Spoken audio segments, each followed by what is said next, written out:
Dans la Bible, Quand la Bible, on parle de la loi. Mais là où vous lisez la loi, et si kotaki mobeko, prenez le contexte réel dans lequel Dieu apparaît. Si vous appliquez loi à tout, vous aurez les interprétations particulières. Il faut respecter le contexte. C'est clair? Quand on parle de la loi comme commandement, Dieu révèle sa nature au travers des commandements. Ce n'est pas seulement ce qui était écrit dans les 10 commandements. Il y a d'autres dispositions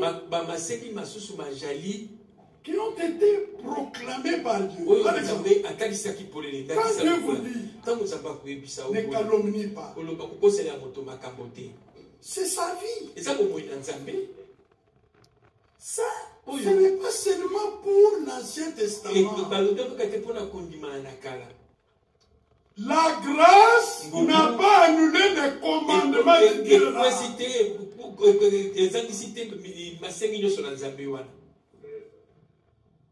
La grâce accepte les commandements et les rend vie dans l'homme qui a cru.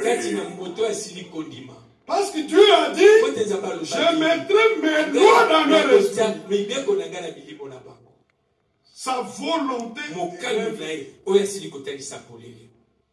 Alors Dieu dit que même le changement d'alliance, aucun iota de cette loi ne peut être appliqué. Matthieu 5. Matthieu 5.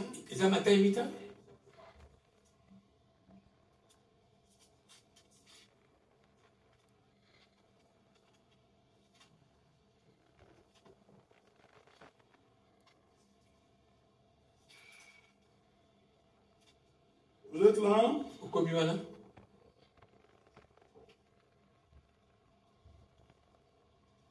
Matthieu 5. La loi comme commandement. Verset 19. C'est lui donc qui supprimera l'un de ses plus petits commandements et qui enseignera aux autres à le faire, à faire de même, sera appelé le plus petit dans le royaume des cieux. Mais celui qui nous observera et qui enseignera à les observer, celui-là sera appelé grand dans le royaume des cieux. Ça sont les commandements. Ne vole pas, ne commets pas adultère. Quand Jésus est venu, il a même élargi. Parce que l'adultère, ce n'est pas seulement aller avec la chair de la femme, convoiter le corps de la femme.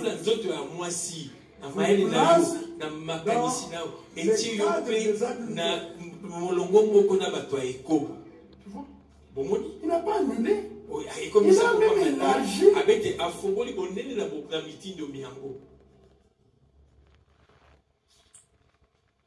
C'est clair, non? Ça, c'est le commandement. Romains 13, il s'agit de commandement. Il dit, voyez la loi? Romains 13. Avant du verset 8. Ne devez rien à personne, si ce n'est de vous aimer les uns les autres.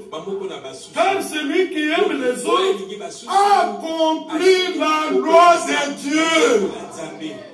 Tous ces commandements-là se résument à une seule disposition. Aimez-vous les uns. Et il explique verset 9. En effet, les commandements. Tu ne commettras point d'adultère, tu ne tueras point, tu ne déroberas point, tu ne convoiteras point. Et ce qui n'est pas encore de la voix, c'est résumé dans cette parole, tu aimeras ton prochain comme toi-même.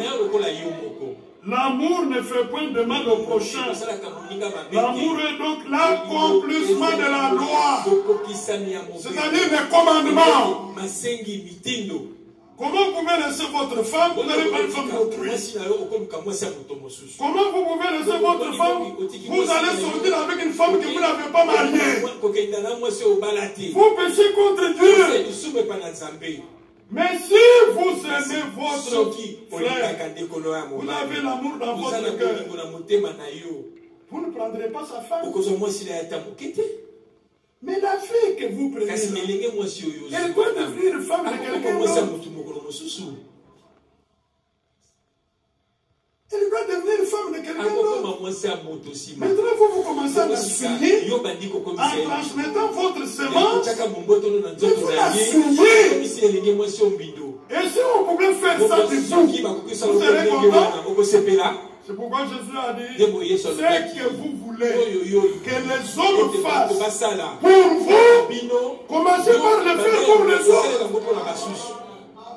C'est ça la vie de Dieu.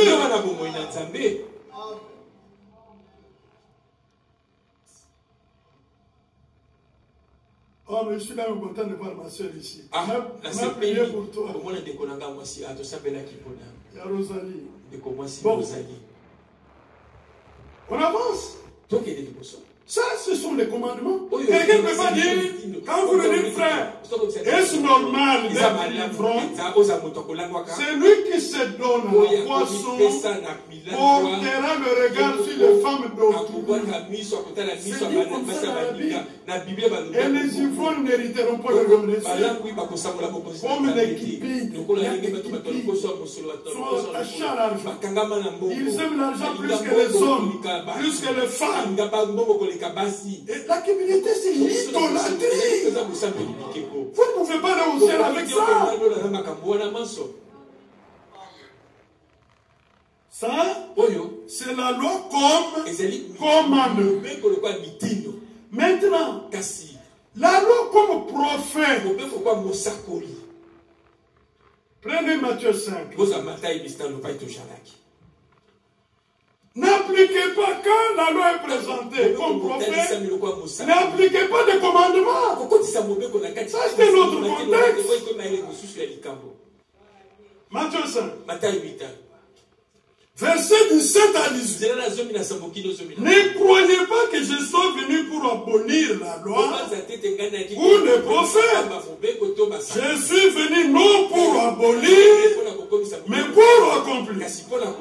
Car je vous l'ai dit en vérité, tant que le ciel et la terre ne passeront point, il ne disparaîtra pas de la loi un seul iota ou un seul trait de lettre jusqu'à ce que tout soit arrivé. C'est-à-dire que ça soit accompli. Ça, c'est la loi comme prophète. Il annonce des choses à venir. En rapport avec Christ, en rapport avec le royaume de Dieu, en rapport avec l'Église. Regardez. Quand vous lisez Exode 25, on parle de l'Église déjà là-bas. Comment l'Église va être? On dit à Moïse, tu prends une seule pièce d'or et tu fais le chandelier. De la même pièce, tu dois sortir des calices, tu dois sortir la base, et tu ressors toutes les parties.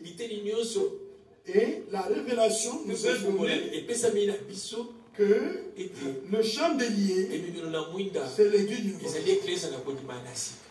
Mais c'était déjà annoncé. Mais regarde, avec une seule pièce, c'est que dans la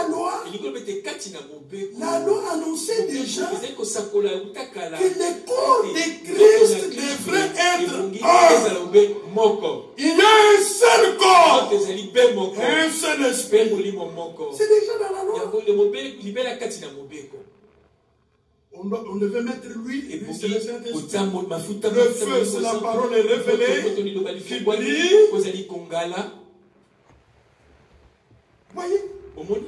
Alors, maintenant, celui qui a la révélation, quand vous lisez les termes de la loi, je ne parle pas des commandements. On parle de sacrifice, on parle de chandelier, on parle de tabernacle. Quand on parle de cela, c'est lui qui a la révélation en Jésus-Christ. Il comprend l'esprit prophétisé déjà ce qui arriverait après. En rapport avec Jésus, en rapport avec l'Église. Prenez Luc 24.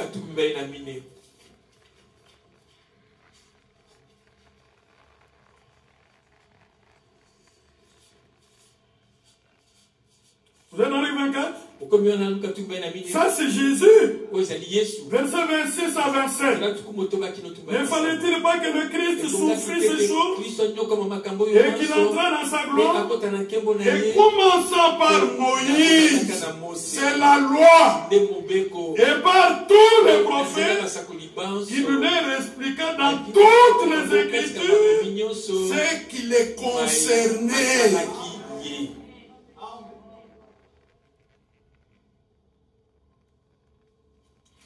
44. Puis il leur dit, c'est là ce que je vous disais. Lorsque j'étais encore avec vous, qu'il fallait que s'accomplisse tout ce qui est écrit de moi, dans la loi de Moïse, dans les prophètes et dans les psaumes. Alors, vous voyez que quand il parle de la loi de Moïse, la loi est présentée comme prophète. Il a annoncé des choses, bien que ça concernait Israël dans la nature, naturellement, mais ça allait au-delà d'Israël. Ça devait s'accomplir avec Jésus et avec l'Église dans les âges à venir. C'est clair, n'est-ce pas? Voilà. Là, en tant que prophète, on peut trouver encore Hébreu. Prenez Hébreu 3. Vous voyez que Moïse a annoncé dans la loi les choses qui devaient s'accomplir après. Maintenant, quand vous prenez les termes de la loi, tu dois savoir dans quel contexte tu la places. Hébreu 3.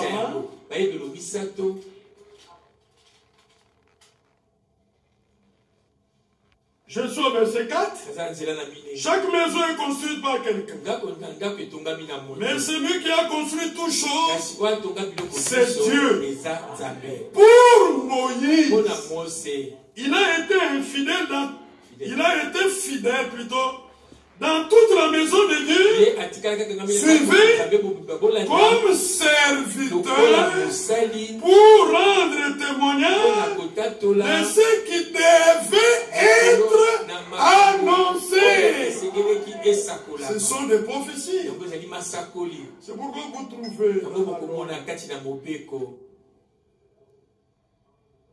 le tabernacle avait trois parties. Le parti, le lieu saint et le lieu très saint.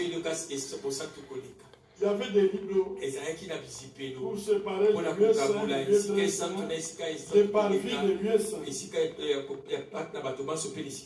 C'était dans la loi. Maintenant, qu'est-ce que ça veut dire?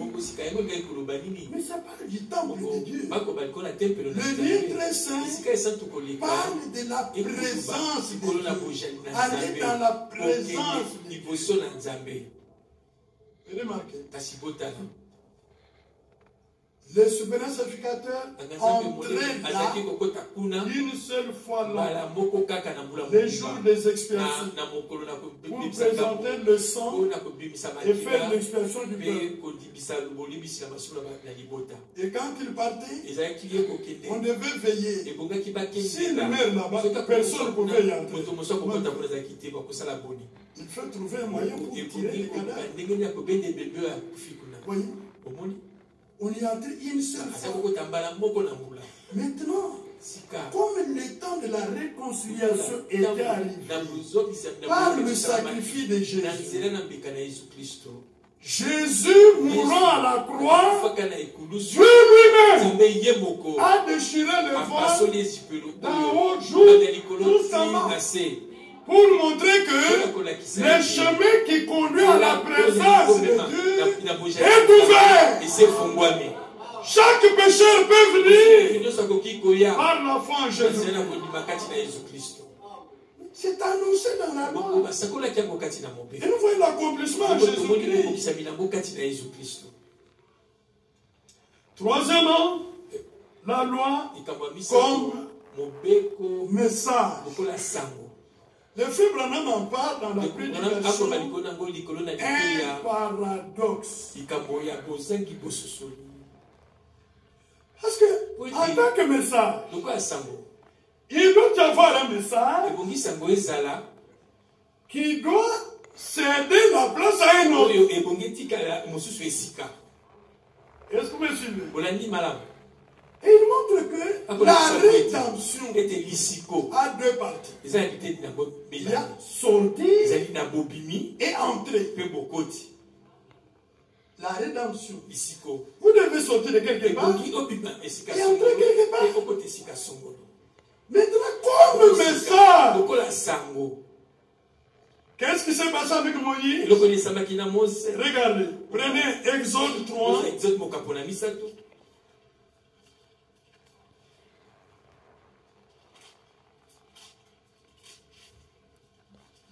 Exode 3. Je suis au verset 8 pour aller vite. Je suis descendu pour les délivrer, le peuple d'Israël de la main des Égyptiens, et pour les faire monter de ce pays dans un bon et vaste pays, dans un pays où coule le lait et le miel, dans le lieu qu'habitent les Cananéens, les Siens, les Amoréens, les Phérésiens, les Éviens et les Jébusiens. Vous avez bien suivi. Le Seigneur annonce son programme. Pour sortir Israël et l'Égypte et le faire entrer dans le pays de la promesse. Voilà son plan complet. Mais quand il s'est mis à exécuter, il va prendre Moïse pour sortir Israël. Mais il ne va pas prendre Moïse pour faire entrer. Et le Seigneur va le préciser ici. Regarde, verset 10. Maintenant va. Il s'adresse à Moïse. Maintenant va. Je t'enverrai auprès de Pharaon et tu feras sortir d'Égypte mon peuple, les enfants d'Israël. Il n'ajoute pas qu'il va le faire entrer. Wow. Est-ce que c'est clair? Dieu savait que la loi en tant que message devait aller jusqu'à un certain niveau. Mais pour faire entrer Israël dans le pays de l'héritage, il faut un autre message. C'est comme ça que Josué, voyez, un message, c'est la place à un autre. Prenez Josué. Josué, on va lui dire des choses claires. Comme ça a été dit à Moïse. Prenez Josué.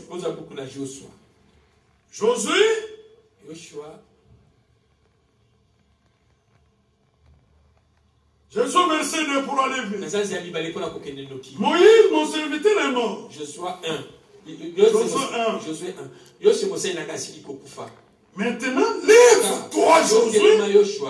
Passe ces journées, toi et tout ce peuple, pour rentrer dans le pays que je donne aux enfants d'Israël. C'est toi, Josué. Verset 5. Nul ne tiendra devant toi tant que tu vivras. Je serai avec toi comme j'ai été avec Moïse. Je ne te laisserai point. Je ne t'abandonnerai point. Est-ce que c'est clair? Moïse est venu. Il s'est arrêté. Dieu prend Josué pour l'accomplissement. Maintenant, suivez-moi. Les gens ont dit, sans respecter le contexte des choses.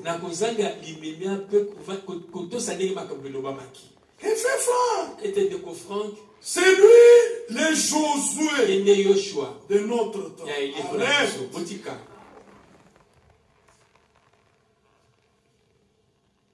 Ce n'est pas vrai. Quand on parle du ministère de Feu Franck, en rapport avec Josué, c'est pour montrer la continuité de l'œuvre de Dieu. Mais Franck n'est pas Josué.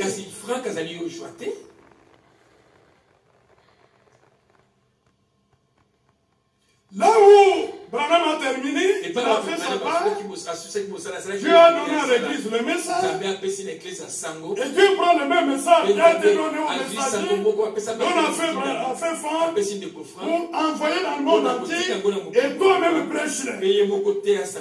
C'est la suite qui devait arriver après la mort de Frère. Parce que, regardez, elle est venue dans le plan de Dieu. Quand la loi est venue, comme pédagogue, il devait conduire à qui? À Christ. Pour que le peuple reçoive la grâce et la vérité. C'est pourquoi la loi s'est arrêtée là où le Seigneur a commencé. Maintenant qu'il nous amène réellement dans le pays de repos, c'est le Saint-Esprit.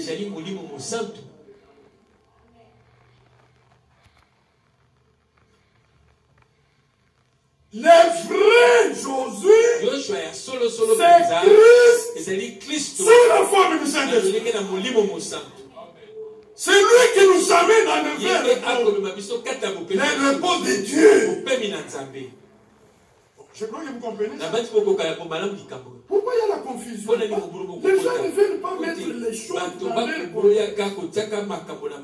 Quand vous trouvez dans un contexte, Jésus est présenté comme fils de l'homme. Mais n'applique pas fils de Dieu. Ce sont des révélations différentes. Quand vous trouvez au présent Jésus comme fils de David, mais ne confondez pas avec le fils d'Abraham. C'est la même personne, mais le contexte des titres, des attributs sont différents. Parce qu'en tant que fils de David, il est le roi d'Israël et le roi de toute la terre pendant le millénaire. Mais en tant que fils de l'homme, il marche sur les chandeliers. C'est-à-dire qu'il annonce la parole prophétique et il l'accomplit parce qu'il est Dieu prophète.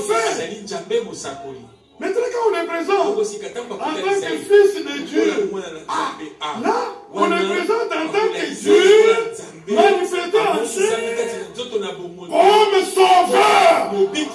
Amen. C'est lorsque vous croyez en lui, en tant que fils de l'homme, que vos péchés seront fils de Dieu. Pardon, fils de Dieu, que vos péchés seront pardonnés. Et que vous pouvez être sauvés. Maintenant, on les présente. En tant que fille d'Abraham. Il est héritier du Nous l'avons lu Hébreu 1. Dieu l'a établi comme héritier de tout ce bien. Maintenant, ceux qui sont nés du même Père que lui deviennent héritiers de Dieu et co-héritiers de Christ. Vous ne pouvez pas hériter les choses éternelles de Dieu en dehors de Christ. Ce n'est pas possible.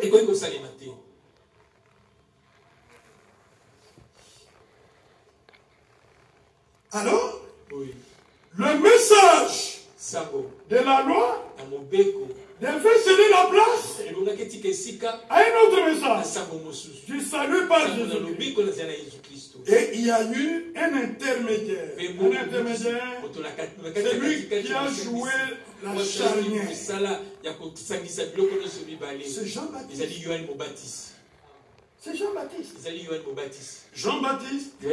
Prenez Jean 1.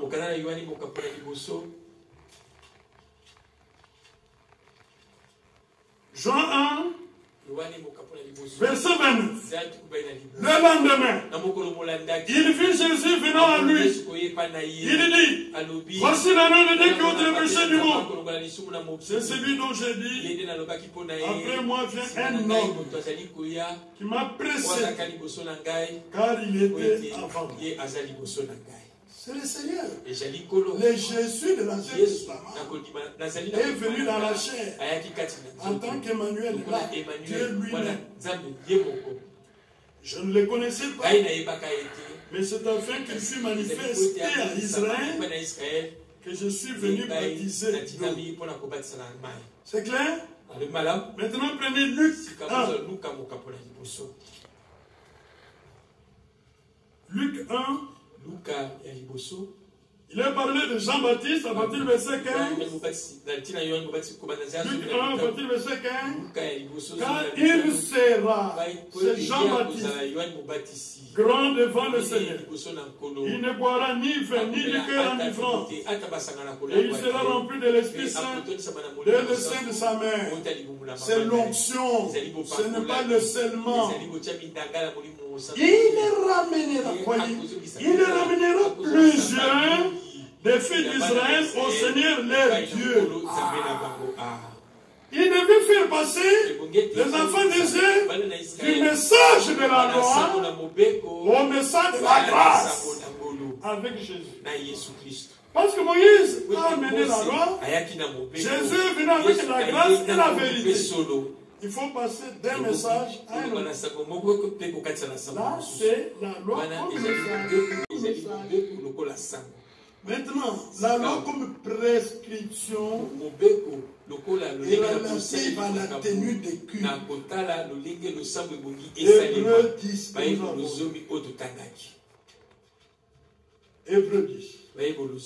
Là, la loi est présentée comme ombre de choses à venir. Dans la tenue des cultes juifs, ils avaient tout cela, les ustensiles, les couteaux, ils avaient le feu, ils avaient l'encens. C'était les ombres. La réalité est en Christ. Parce qu'aujourd'hui, vous vous présentez avec l'encens, comme l'église catholique, il y a un problème. L'encens dans la Bible, c'est la prière des saints. Vous êtes encore à l'encens naturel. Il y a un problème. Hébreu 10:1. En effet,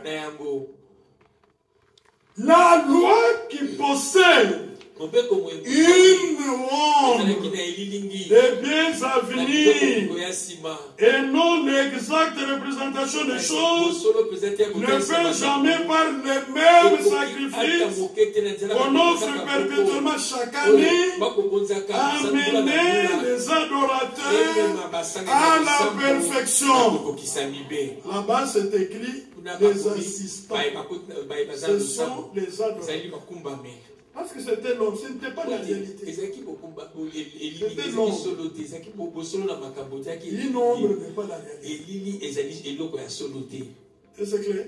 C'est pourquoi quand vous lisez dans la loi, lorsqu'on voulait offrir le sacrifice, on voulait adorer dans les temps, on prenait les on prenait le sang naturel, on prenait la graisse. Tout ça c'était l'autre. Ce ne sont pas des réalités. Regardez comment ces églises-là, quand ils sont allés dans la loi, ils ont vu le sabbat. Le sabbat est une ombre des choses à venir. Ce n'est pas la réalité. Colossiens 2, nous l'avons lu. Mais comme ils n'ont pas la révélation, ils nous ont même appliqué aux nations. Dans le monde entier où il y a cette religion-là, samedi, mais ils ne respectent même pas comme la loi l'a dit. Parce que chez eux, ils préparent à manger. Ils vont encore. Il faut avoir la révélation. La loi, comme prescription de directive donnée pour la tenue du culte, ce sont des ombres. Une femme qui est dans cette période ne pouvait pas préparer à manger pour son mari, ne pouvait pas venir à l'église. Il y a des églises aujourd'hui qui appliquent ça. Parce qu'ils sont aveugles. C'était l'ombre des choses à venir. Aujourd'hui, ceux qui suivent l'homme, qui suivent la femme, ce n'est plus cela. C'est sa nature. Parce qu'elle a été faite pour avoir des enfants. C'est pourquoi cela est là. Ceux qui suivent l'homme, ceux qui suivent la femme, c'est le péché qui est dans son cœur.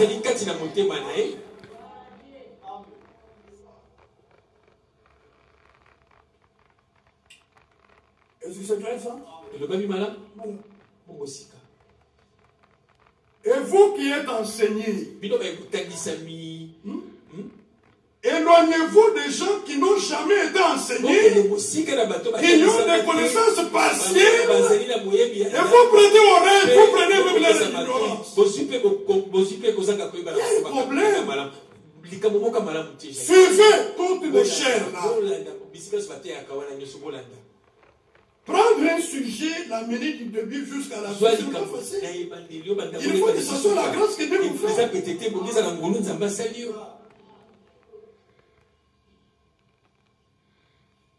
Alors, vous reprendre Hébreu 8. C'est pourquoi la loi ne pouvait pas mener à la perfection parce que c'était les hommes. C'est la réalité qui amène à la perfection. La réalité, c'est avec la venue de Jésus et son œuvre de rédemption accomplie sur le bois de Calvaire. Hébreu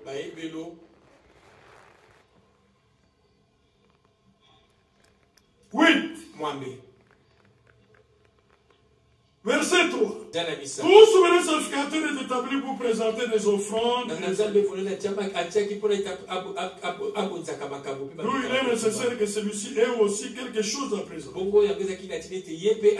S'il était sur la terre, il ne serait pas même sacrificateur. Puisque là sont ceux qui présentent des offrandes selon la loi. Lesquels célèbre un culte, image et ombre des choses célestes. Selon que Moïse en fit du firmament averti, lorsqu'il allait construire le tabernacle, et soin lui fut-il dit de faire tout d'après le modèle qui t'a été montré sur la montagne. Amen. Ce sont les images, les cultes juifs, les jours dans leur synagogue. Jusqu'aujourd'hui, les juifs qui ne sont pas venus à la foi de Jésus-Christ, ils continuent à utiliser des images et des hommes, des choses célestes, C'est différent avec nous. Nous, par la foi en Jésus-Christ, nous avons été introduits dans la réalité. On n'est plus dans les ombres. Est-ce que c'est clair? Alors, nous ne pouvons pas retourner dans les ombres alors que Dieu nous a amenés dans la réalité.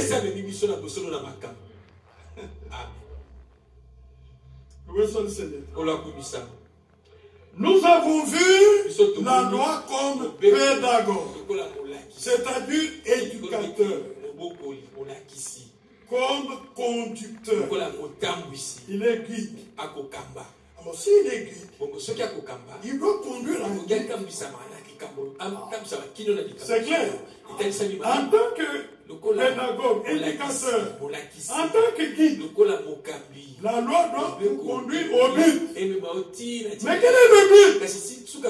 Le but de Dieu, c'est que la loi n'est pas pervenue à faire sous toutes ses formes. Christ doit le faire. Amen. Parce que quelle est la réalité? La loi fait des ombres. La loi fait des commandements. Personne n'a obéi aux commandements. Maintenant, la loi devait conduire à Christ. Pourquoi? Parce que la loi n'a pas produit la vie dans les adorateurs que Dieu voulait. Parce que Matthieu 5 dit, soyez parfaits comme mon Père, comme le Père te laisse parfait. Vous voyez ce que Dieu poursuit? Que l'homme soit parfait comme lui-même est parfait. Soyez donc parfaits comme votre Père céleste est parfait. Voilà l'exigence. La loi, est-ce que tu as donné à Dieu un homme parfait? Sur plusieurs siècles, aucun homme parfait n'est sorti de la loi. Amen. Amen. La loi est restée là de marbre. Tu ne commettras pas d'adultère. Honore ton père et ta mère. Ainsi de suite. Alors, maintenant, la Bible dit que la loi devait conduire à Christ. Le but de la loi, en tant qu'éducateur, pédagogue, devait aller jusqu'à Christ. Quand il arrive à Christ, il abandonne. Maintenant, Christ, qu'est-ce qu'il va faire? Il va accomplir les réalités des hommes et images qui étaient dans la loi. Et lui va accomplir tous les commandements de ça. Et Christ va travailler dans l'homme pour ôter l'obstacle qui lui empêche de vivre les commandements. Et par Christ, Dieu va introduire dans l'homme la nature divine qui aime les commandements de Dieu. Et c'est ce que Dieu a fait pour tous ceux qui sont nés de nouveau. La loi comme pédagogue, il a conduit à Christ. Et quand Christ est là, la loi dit non, c'est le plus bon. Moi j'ai échoué, non? Mais lui ne va pas échouer. C'est pourquoi Jésus est venu avec la grâce et la vérité. C'est-à-dire c'est lui qui a reçu réellement la grâce. La grâce l'a franchi. Il doit suivre la vérité. Si vous voyez quelqu'un qui dit, moi je suis sauvé par grâce, mais il a une marche en dehors de la vérité, il n'a pas reçu la grâce.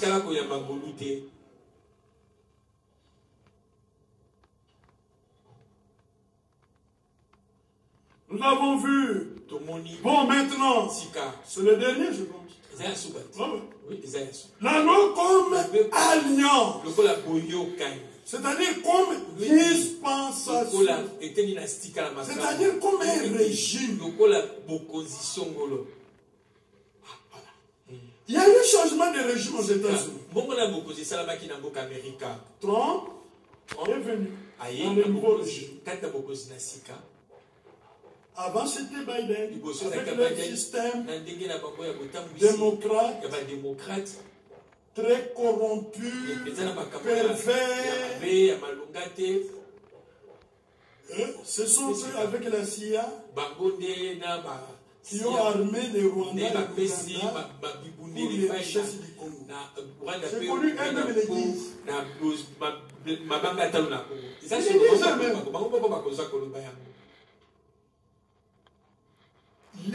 Les chefs de la CIA se déplacent, va au Rwanda. Parce que le monde à venir, selon eux, ne peut pas tenir sans les Congos. À cause de nous, ils sont dans les sols. Et le président, l'ancien président Clinton, il a des milliers d'hectares. Milliers d'hectares. Et la plupart des démocrates, ils dépensent des milliards pour créer des guerres, afin que le Congo soit instable, qu'ils profitent des minerais. C'est pourquoi il y a eu cette agence de USAID. Ils dépensent des centaines de milliards de dollars comme pour financer les projets de développement dans le monde entier. Et c'est là où ils provoquent des guerres. C'est avec ces fonds-là qu'on finance les opposants, ainsi de suite, pour déstabiliser le monde. Ce sont eux-mêmes qui les disent. Est-ce que vous me suivez? Quand Trump arrive, le régime a changé, les dispositions changent, le système change. Il dit, le fonds de USAID, j'interromps, des milliers de fonctionnaires dans le monde entier. Vous devez retourner en Amérique. L'administration américaine va économiser combien de milliards? Lorsqu'il y a un nouveau régime, il y a des choses qui doivent changer. Trump vient, il dit, écoutez, vos histoires de changer le sexe des hommes et des femmes, parce qu'il y a des officiers militaires américains, 15 000 militaires. Des hommes se sont fait femmes, des femmes se sont fait hommes. Vous trouvez un officier militaire, homme, en jupe, en robe, avec maquillage. Trump dit, pas question, vous tous, je vous chasse. Maintenant, quand la loi, comme dispensation, comme un régime, comme il n'a pas atteint son but, ça même produit des hypocrites. Comme les pharisiens là. Ils voulaient se faire voir juste avec de longues robes. Ils prient le nom des rues. On voit qu'ils sont spirituels. Hypocrite. Ça n'a pas marché. Jésus leur dit hypocrite. Matthieu 23, vous pouvez dire hypocrite. Alors quand la loi vient, on change les dispositions qui a existé avant. Alors quand la loi, le nouveau régime vient, il trouve tous ceux qui étaient sous la loi déclarés pécheurs. Tous. Romains 3. Il n'y a point de juste, pas de méchant. C'est pas le rapport à l'âme. Et tous sont condamnés à mort. Quand la grâce vient, la grâce dit, vous êtes justifiés par la foi en Jésus-Christ. C'est par grâce que vous êtes sauvés. Le régime a changé. Amen. Et quand il change de régime, il change l'homme. Un nouveau régime, un homme nouveau, une femme nouvelle qui a la nature divine. Qui peut respecter son mari, accepter l'autorité de son mari. Vous ne le faites pas pour du mari. Vous le faites à cause de Dieu. Et les hommes qui méprisent leur femme. En Christ, comment un homme né de nouveau peut mépriser sa femme? Il a géré la femme, ne prend pour rien. Honte à vous. Il n'aurait même pas fallu vous réclamer d'être frère. Avoir une femme fidèle à la maison, qui n'aspire pas aux choses, qui attire d'autres femmes, elle est fidèle, elle prend soin des enfants, elle prend soin de vous. Mais c'est un joyau devant Dieu. Et vous la méprisez, vous l'humiliez, vous payerez pour cela.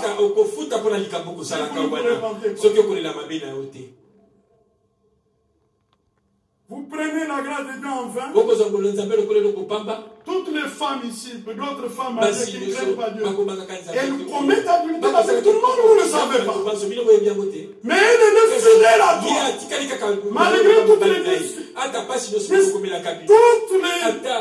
déceptions qu'elle a, par crainte de Dieu, elle reste attachée à vous. Et vous la prenez pour un rien. Vous ne tenez même pas compte que les dons de la grâce est dans son cœur. Que Dieu fait sur elle.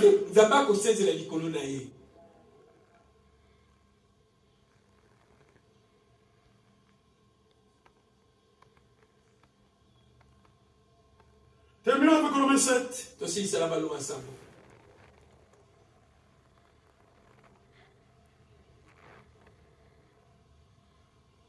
Lorsqu'il est passé d'un sacerdoce lévitique au sacerdoce de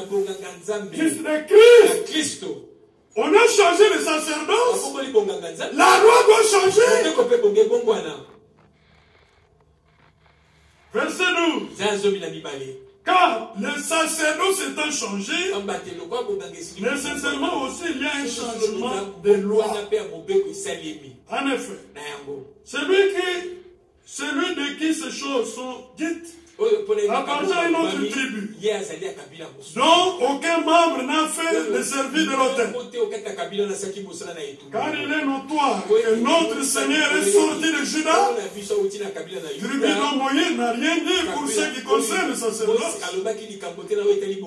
Cela devient plus évident encore quand il paraît un autre sacrificateur à la ressemblance de Melchisédek, institué non d'après la loi d'une ordonnance charnelle, mais selon la puissance d'une vie impérissable.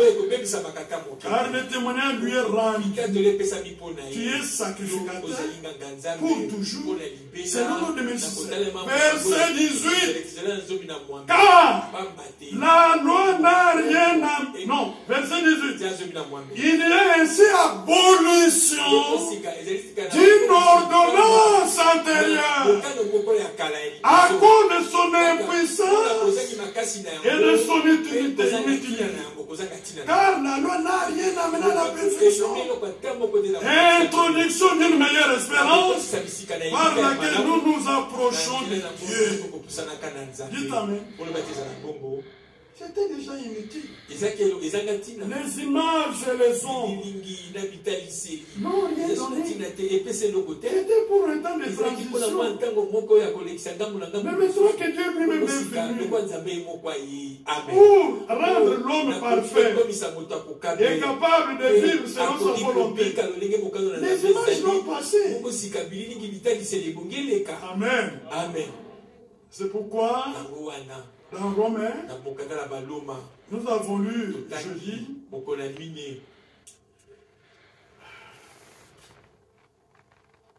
Je dis, qu'est-ce qu'on a lu? Quand c'était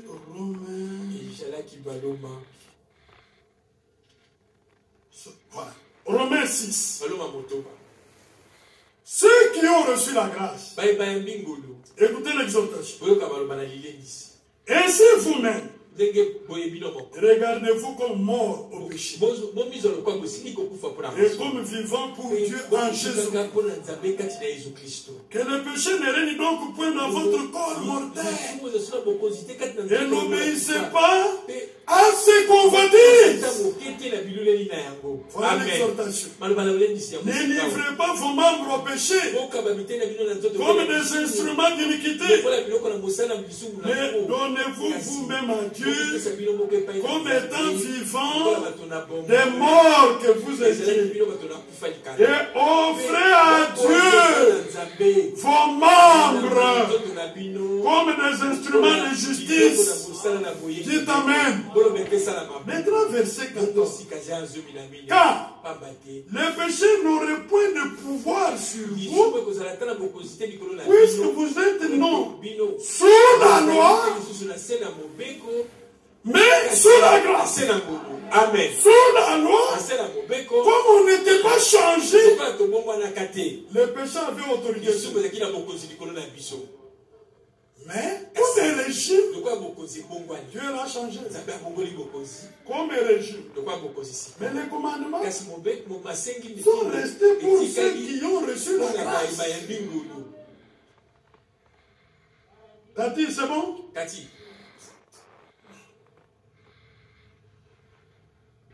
Quand on est sous la grâce nous a donné la nature divine.